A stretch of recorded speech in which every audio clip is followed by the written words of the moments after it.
Welcome to the Rim Break Rodeo. We hope this video helps.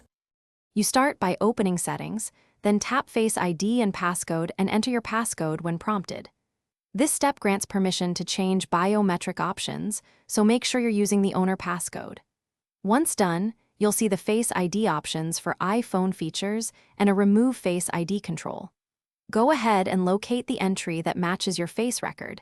This is the first actionable control. Don't pause, proceed to delete the face record now to prevent automatic unlocking.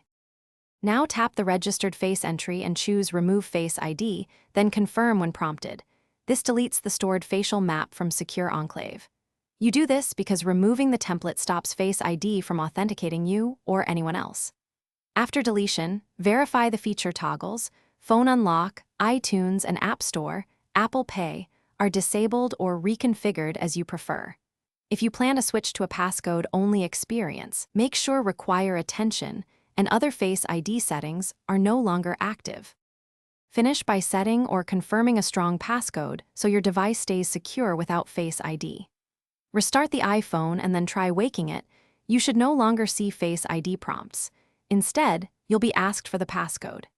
If Face ID still appears or behaves oddly, update to the latest iOS, and, if needed, reset all settings.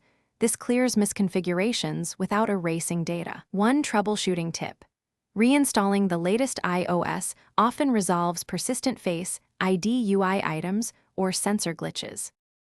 Thanks for watching. Consider subscribing if we helped you.